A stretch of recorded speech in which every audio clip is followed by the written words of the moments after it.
Yan. Ito naman. Oh, wala talaga siya, oh. Ayan, wala talagang audio. Umaandar yan. Baka sabihin nyo, hindi umaandar, oh. Oh, wala.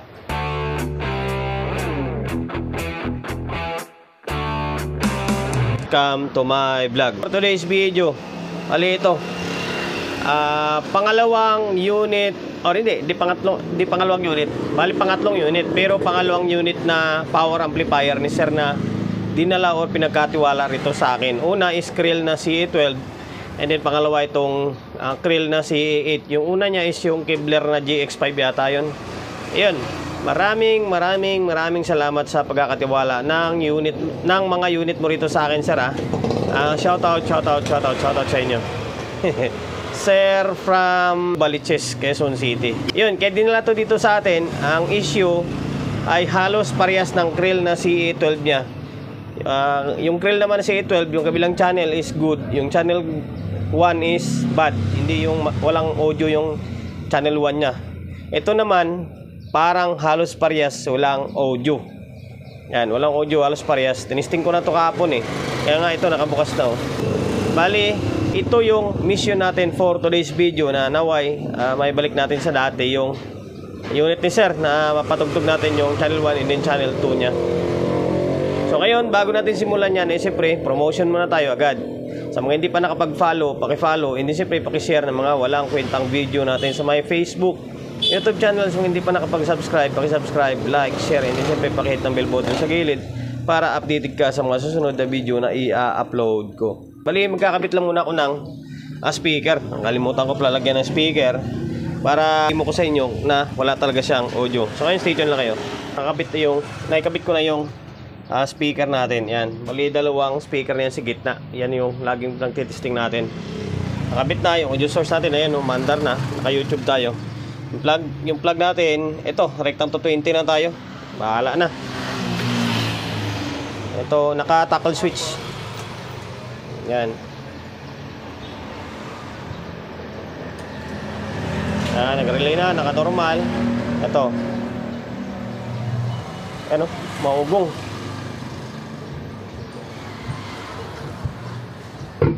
Yan. Ito naman. Oh, wala talaga siya, oh. Ayan, wala talagang audio. Umaandar yan. Baka sabihin nyo, hindi umaandar, oh. Oh, wala. So ngayon, same ang proseso na gagawin natin dito, katulad sa my Krill na CE12. Bali, unang gagawin natin is bunutin muna natin ito. Bunutin natin ito, and then ito.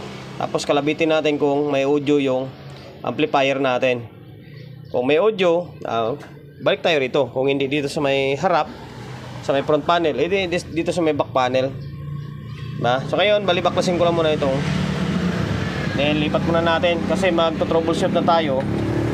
Kapit tayo ng valve para sigurado, mahirap na. Yan.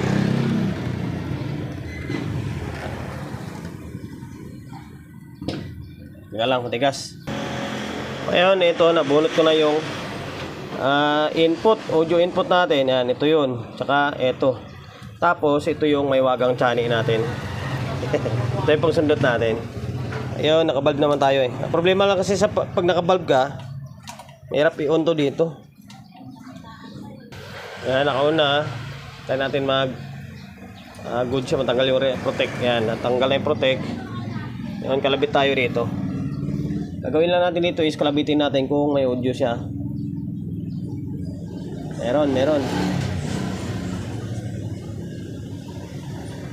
Ayan, oh.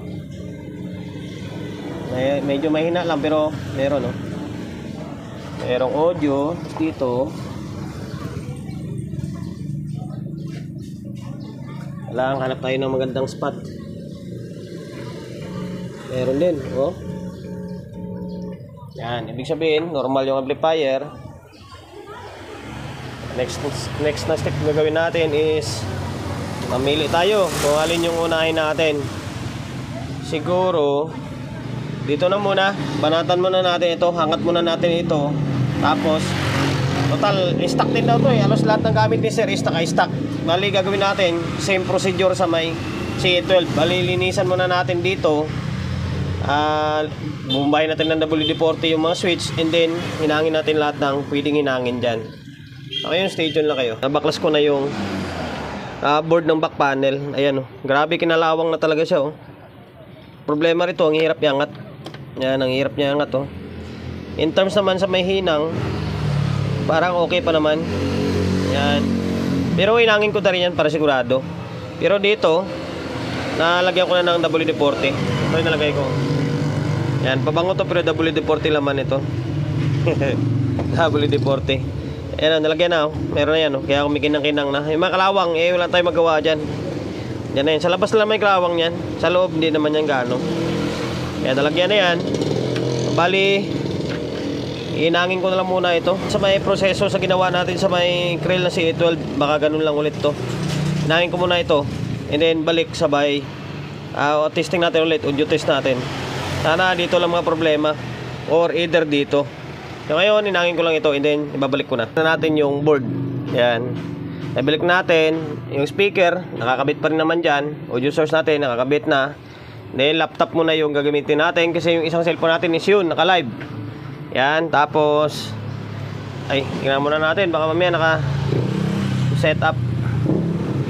1 volt na naka-stereo. Crossover off. Grounding off, limiter off. High pass off, yan. Sige. Ito yung problema mo, tagal i-switch kapag may bulb ka. Yan, yung mahirap na talaga pag naka-bulb ka. Kasi ang tagal niya mag-on. Pero kailangan natin mag-bulb hanggat hindi pa secure yung unit. Ayan, nakabalik na rin yung input source natin or audio input. Nakabalik na. Play tayo ng music. Tingnan natin kung may audio. Yan, naka-play na siya. Wala pa rin.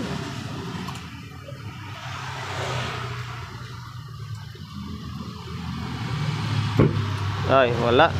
Mukhang may problema sa volume. O ito, mandar dito.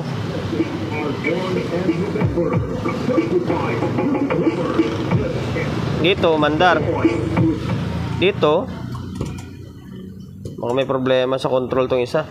So ngayon, yung channel to nagiging normal. Yung channel 1, ito may problema.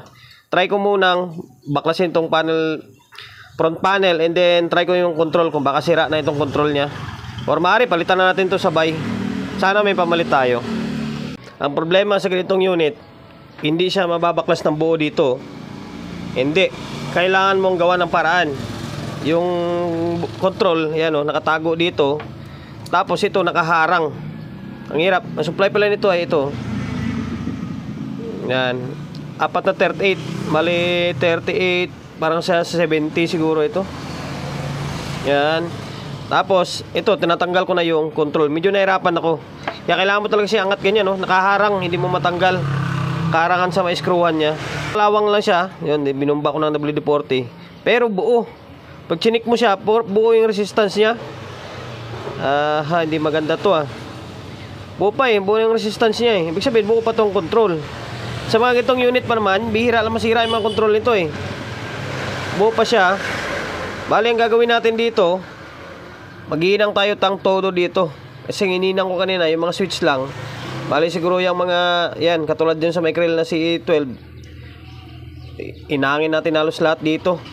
Babalikan ko na lang kayo kapag nahihinang ko na. Sabihin ko na lang sa inyo kung ano yung eksaktong ginawa ko. Medyo pinahirapan tayo. Buo ito buo. Ayan, balikan ko na lang kayo para hindi na maba yung walang kwentang vlog natin. Tuloy na.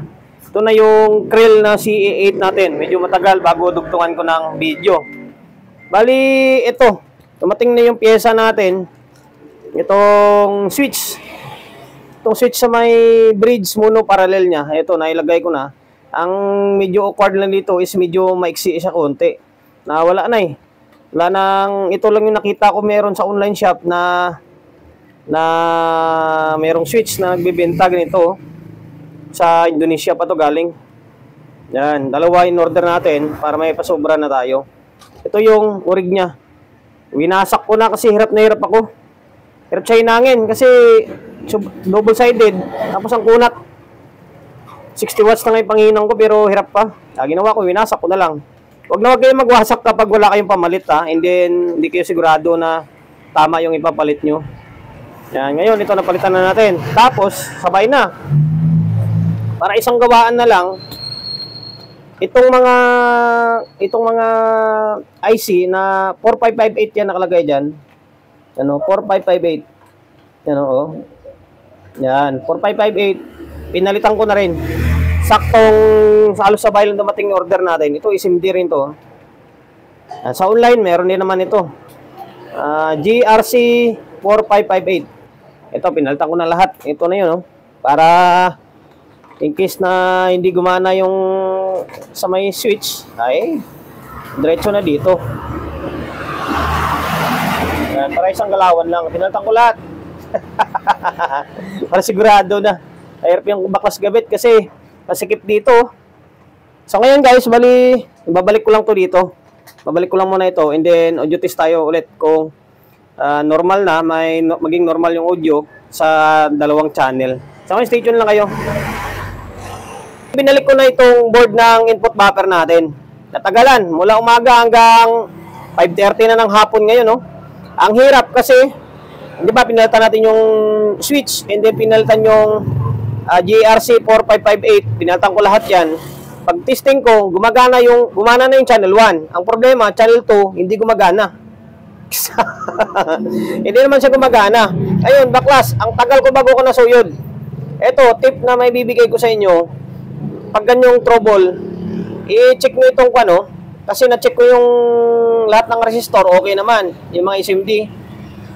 Paanang IC na 4558, akala nyo minsan nakakapit na, yung pala, yun dun sa may hinangan, sa kadugtong nun, wala. Akala nyo lang kumakapit dito sa may ilalim, pero yung sa may kaputol niya, hindi siya nakakapit. Kaya double check nyo lagi. Ang tagal ko bago ko nakuha. Pero okay lang naman yan, challenge eh. Kahit pa paano sa sunod, alam na natin yung trouble. Dito yung banda eh. Dito. Yan, may kaskas na yan. Diyan ko siya nadali. Putol pala yan kasi ito sa channel 2 ito eh. Channel 2 channel 2, channel 1. Ito sa taas oh. Dito yung may problema. Ang tagal. Hindi hira oh. So ngayon, bali, okay na ito. Ayan, may nakakabit na ng speaker to. Dalawa. Ayan, dalawang sub dyan. Kahit alin yan, basta umanda rin dalawa. Tapos sa users natin is laptop. Bali, yung kulang na lang dito, itatali na lang natin ito. Ito. Ayan, tatali na lang to para kumanda-ganda sa tingnan katulad nito. Ito, nakatali. Ito kasi binaklas ko. And then, siyempre, linis na lang. Ganahin natin or pandarin natin. Yan, naka 20 na tayo. Ano, wala nang bulb yan. Ayan, play natin to. Sa mga itong unit talaga, sa mga itong trouble, lalo na yung SMD na yan, napakahirap niyang i-troubleshoot. Okay, ito yung channel 1. Ito yung dating may problema na nagpalitan lang silang dalawa. Talagang sinusubukan nila ako. Ito. Tapos ito yung channel 2. Yan, yung dalawa.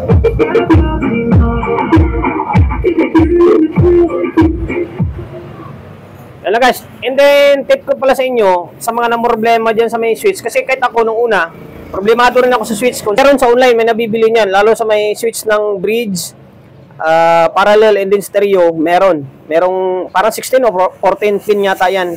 Merong na-order niyan, kaso nasa Indonesia. Medyo mahal siya kumpara sa iba na mga switch na okay, wala kang no choice kaysa hindi mo papalitan kung may problema talaga yung switch, edi orderin mo talaga yan. Na yun ang kagandahan, kahit na medyo may mahal siya na konti, meron kang makukuha na pamalit. Yan, tapos yung IC, meron din yan sa online. Isi-search nyo lang dyan is GRC4558 SMD. Yan, lalabas yan. Ganito yung utsura nyan. Ito, maliliit. Yan, GRC4558 ito. Or 5532. Pwede yan, isa lang sila ng pin yan. Ito kasi, puro 4558 nakalagay dito eh. Naka-indicate naman eh. Yan lang diskarte dyan. Tapos, palitan nyo na lahat. Ganun din naman yan, mabilis lang naman magpalit dyan eh. Kailangan yan, yung tip nyo is matulis yung dulo niya. Para madali siya magsundot sa may paa ng mga IC na SMD niyan. And then, ingat kayo ha, ingat kayo sa pagbaklas ng pyesa kasi baka may sama kayo ng mga pyesa na maliliit na katabi niya. Ingat lang. Ayun, basta meron sa online yan. So ngayon, okay na. Magana na parehas.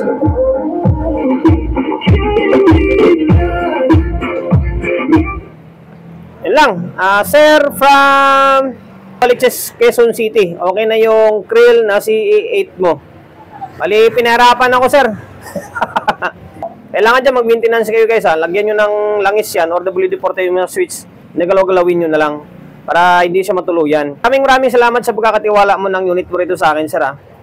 Yun, promotion, bago tayo magtapos, siyempre, shop natin, always on Daguna, 24/7. Sa mga gustong magpa-prepare along sa Uyo, Quezon City.